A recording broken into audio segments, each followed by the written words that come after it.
Pulau Bungin merupakan pulau kecil yang terletak di Laut Bali dan secara administratif masuk dalam Kecamatan Alas, Kabupaten Sumbawa, Nusa Tenggara Barat. Luas Pulau Bungin sebesar 8,5 hektar dengan lebih dari 5.000 penduduk. Mayoritas penghuni pulau ini adalah suku Bajo dari Sulawesi Selatan yang telah menghuni Bungin sejak 200 tahun silam. Desa Pulau Bungin dijuluki sebagai pemukiman terpadat di dunia. Jika berkunjung ke pulau ini, sangat sulit menemukan lahan kosong. Pulau ini juga tidak memiliki garis pantai maupun lahan hijau sejauh mata memandang. Berikut beberapa fakta unik Pulau Bungin yang ada di Indonesia. Untuk lebih lengkapnya, silakan simak video ini sampai habis.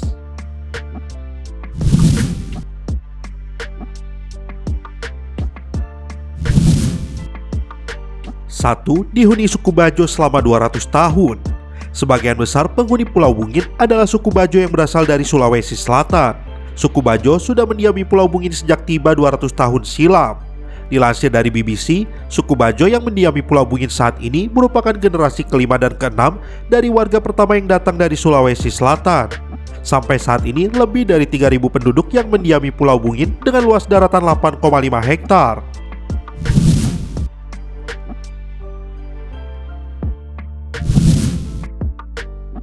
2. Satu rumah lebih dari 3 kepala keluarga.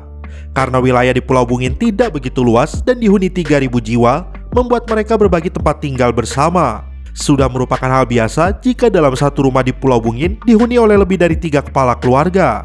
Biasanya, warga Bajo mengadakan perluasan lahan untuk membangun rumah dengan membuat tumpukan karang. Namun, hal tersebut berdampak pada ekosistem karang laut di sana. Perluasan lahan seperti ini sempat dilarang pemerintah Sumbawa.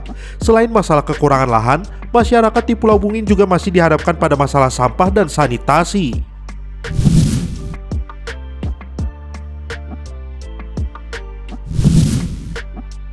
3. Ritual Toyah. Di Pulau Bungin terdapat ritual Toyah yang juga cukup populer di kalangan wisatawan. Ritual Toyah sendiri merupakan ritual mengenalkan bayi baru lahir kepada laut. Untuk menyelenggarakan ritual ini, 7 perempuan akan duduk di atas ayunan dan bergantian memangku seorang bayi. Bukan tanpa alasan, ayunan diibaratkan sebuah ombak yang akan menjadi tantangan bagi setiap penduduk Pulau Bungin untuk menyambung hidup. Apabila kamu tertarik mendatangi Pulau Bungin, pulau terpadat di dunia ini, maka kamu perlu menuju ke Pelabuhan Kayangan untuk menempuh jalur laut ke lokasi yang dituju.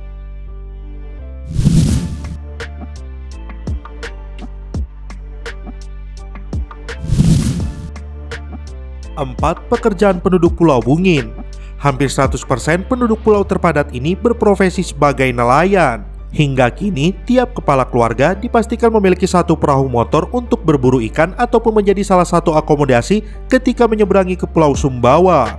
Nah, untuk kamu yang berwisata ke Pulau Bungin, saatnya mencicipi aneka ikan segar yang siap memanjakan perutmu. Banyaknya warung penjual makanan dan hampir semuanya memiliki menu yang sama, yaitu olahan seafood.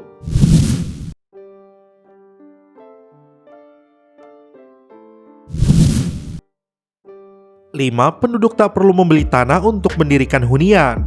Dulunya, luas pulau ini hanya mencapai 4 kali 10 meter dan terus-menerus dilakukan pelebaran oleh penduduk setempat hingga saat ini.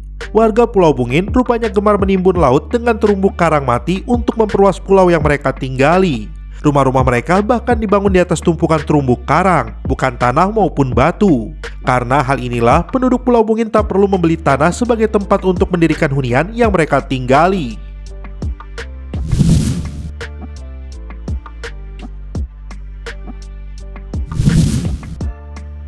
6. Hewan ternak tidak makan rumput.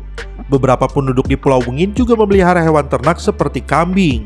Bila pada umumnya kambing memakan rumput, lain halnya dengan kambing di Pulau Bungin. Kambing di Pulau Bungin malah memakan sampah sampai sisa makanan manusia. Hal tersebut terjadi karena ketiadaan rumput pada area tersebut. Pasalnya, Pulau Bungin berada di atas gundukan pasir pantai dan karang.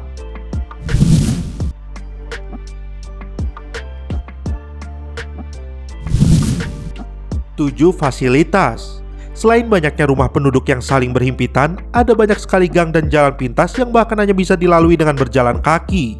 Mungkin bagi kamu yang baru pertama kali datang akan tersesat dan kebingungan ketika berkeliling di sana. Selain itu, ada 2 sekolah dasar, 1 taman kanak-kanak, 2 masjid, dan 1 kantor kepala desa. Di samping masjid juga ada halaman kosong yang dipergunakan sebagai tempat serbaguna seperti acara keagamaan, berolahraga, berkumpul, dan lain sebagainya. Terima kasih sudah berkunjung ke channel kami. Jangan lupa klik like, share, dan subscribe.